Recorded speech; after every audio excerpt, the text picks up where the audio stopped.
Summer holidays வந்தாச்சு, நம்ம GT ஹாலிடேஸும் வந்தாச்சு. GT holidays, south India's #1 travel brand. பழைய நகையை கொடுத்து வைட் 11 மந்த்ஸ்ல அதே அடைக்கு புது நகையை எடுத்துக்கோங்க. எக்ஸ்ட்ராவா ₹1 தர வேண்டாம். Magic old gold exchange.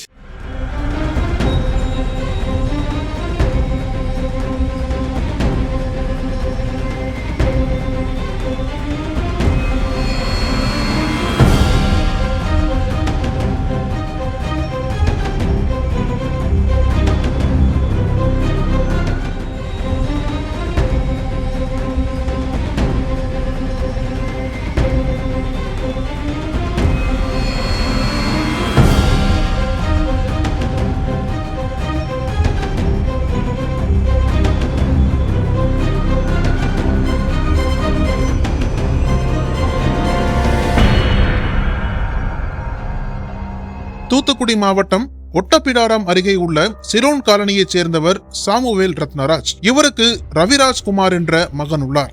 30 வயதான இவர் சொந்தமாக போர்வெல் லாரியை வைத்து தொழில் செய்து வருகிறார். ரவிராஜ் கடந்த 22ஆம் தேதி இரவு தனது மோட்டார் பைக்கில் தூத்துக்குடியிலிருந்து ஒட்டப்பிடாரம் பகுதிக்கு வந்து கொண்டிருந்தார். சரியாக தூத்துக்குடி மதுரை தேசிய நெடுஞ்சாலையில் உள்ள குறுக்குச்சாலை சந்திப்பு பகுதியில் வந்தபோது இவருக்கு பின்னால் அதிவேகமாக வந்த கார் ஒன்று ரவிராஜின் மோட்டார் பைக் மீது பயங்கர வேகத்துடன் மோதியது. இந்த விபத்தில் தூக்கி வீசப்பட்ட ரவிராஜ் சாலையில் ரத்தம் வழிந்தோடிய நிலையில் துடிதுடித்துக் கொண்டிருந்தார். ஆனாலும் விபத்தை ஏற்படுத்திய கார் ஓட்டுநர் அந்த இளைஞருக்கு உதவ முன்வராமல் தனது காரை எடுத்துக்கொண்டு மின்னல் வேகத்தில் நிற்காமல் சென்று விட்டார்.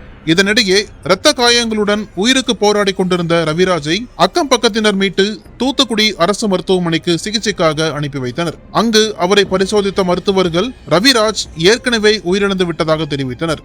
இந்த அதிர்ச்சி செய்தி அவரது குடும்பத்தையே உலுக்கி போட்டது. ரவிராஜின் உறவினர்கள் உடலை பிடித்துக் கொண்டு கண்ணீர் விட்டு கதறியது அங்கிருந்த அனைவரையுமே சோகத்தில் ஆழ்த்தியது. இந்நிலையில் விபத்து ஏற்படுத்திய கார் சிறிது தொலைவில் உள்ள சந்திரகிரி பகுதியில் மீண்டும் விபத்தில் சிக்கியது. அங்கிருந்த ஆட்டோ மீது மோதியதில் 3 பேருக்கு காயம் ஏற்பட்டது. இந்த 2 விபத்துகள் குறித்து ஒட்டப்பிடாரம் காவல் நிலைய போலீசார் வழக்கு பதிவு செய்து விபத்தை ஏற்படுத்திய காரை தேடி வந்தனர். இதனீட்சியாக தூத்துக்குடி மதுரை தேசிய நெடுஞ்சாலையில் உள்ள சிசிடிவி கேமரா மற்றும் டோல்கேட் கேமரா பதிவுகளை போலீசார் ஆய்வு செய்தனர். இதில் சந்தேகத்திற்கிடமாக வேகமாக செல்லும் காரின் பதிவு எண் துணியால் மறைக்கப்பட்டு இருந்தது தெரிய வந்தது. இதனால் அந்த காரின் நிறத்தை கொண்டு போலீசார் துப்பு துலக்கினர். இதையடுத்து சம்பவம் நடந்த சில தினங்களுக்கு பிறகு அந்த கார் ஒரு லாரியில் ஏற்றப்பட்டு அருப்புக்கோட்டை நோக்கி செல்வது கண்காணிப்பு கேமராவில் பதிவாகி இருந்தது.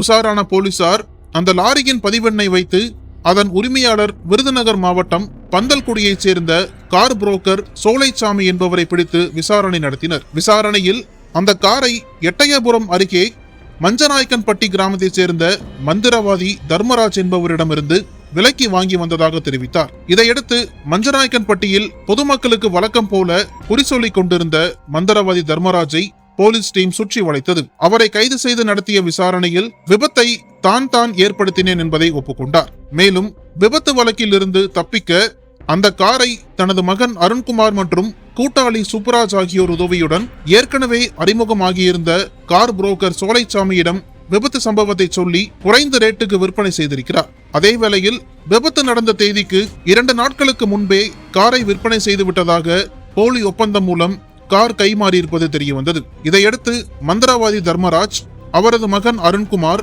கூட்டாளி சுப்பராஜ், கார் புரோக்கர் சோலைச்சாமி ஆகிய 4 பேரை ஒட்டப்பிடாரம் போலீசார் கைது செய்து சிறையில் அடைத்தனர். அனல் பறக்கும் செய்திகளை அப்டேட் செய்து கொள்ள நக்கீரன் களத்தை இப்பவே சப்ஸ்கிரைப் பண்ணுங்க.